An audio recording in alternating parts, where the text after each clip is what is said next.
souveraineté économique, c'est la maîtrise de ses choix économiques. C'est l'autonomie de décision, c'est la sécurité économique, notamment dans ses approvisionnements, c'est la capacité en cas de crise, on l'a vu au niveau du Covid, de pouvoir résister à tous ces éléments-là. Pour se mobiliser pour ça, effectivement, les acteurs de l'écosystème, et qu'entend-on par acteurs de l'écosystème, c'est à la fois l'université, les centres de recherche, les grandes entreprises et les politiques.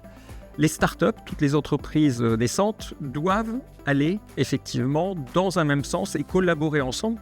Il y a certains domaines stratégiques extrêmement importants sur lesquels on doit poursuivre cet objectif de souveraineté économique, et puis d'autres moins importants sur lesquels on n'a peut-être pas tous les atouts nécessaires, sur lesquels on doit collaborer aussi internationalement. Chez Tolv, on a 3 axes prioritaires pour répondre à la commande publique. Le premier axe, c'est tout ce qui est sécurité et technologie. Par exemple, nos véhicules sont totalement homologués et certifiés par l'acteur local et national l'UTAC. Le deuxième point, c'est le budget. Il faut qu'on puisse répondre avec une solution qui est performante d'un point de vue économique. Et le dernier axe, tout ce qui est ce qu'on appelle scalabilité, avoir une solution qui est locale, pensée, conçue localement, ici dans la région, mais qui est développée à l'échelle nationale avec des partenariats forts comme le groupe Renault ou d'autres partenariats sur du financement, sur de l'assurance, de la réparabilité des solutions. La French Tech Alpes Grenoble, on va avoir 2 actions principales. Une qui dépend de la mission French Tech, qui s'appelle « Je choisis la French Tech », qui est en place depuis 2 ans environ. Ce programme, il a pour but de doubler le montant de la commande publique et privée auprès des entreprises innovantes en France.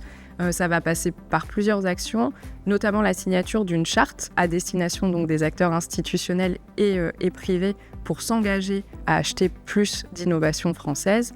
Et puis ça passe aussi par de la sensibilisation auprès des entreprises sur comment faire de la commande publique, répondre à des appels d'offres.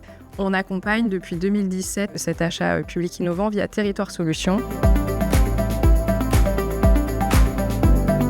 Pour l'UGAP, la souveraineté économique est une priorité. Sur les marchés UGAP, nous comptons 800 fournisseurs dits de premier rang. Mais dans cette constellation économique, nous comptons plus de 4000 sous-traitants dits de second rang. 800 startups font partie de cet écosystème. Les assises de l'achat public sont justement l'occasion unique de réunir l'ensemble de ces acteurs économiques. J'en veux pour preuve la présence aujourd'hui de 600 personnes qui fait de cet événement le premier événement à l'échelle nationale, ce qui prouve la richesse de l'offre et des opportunités du bassin grenoblois.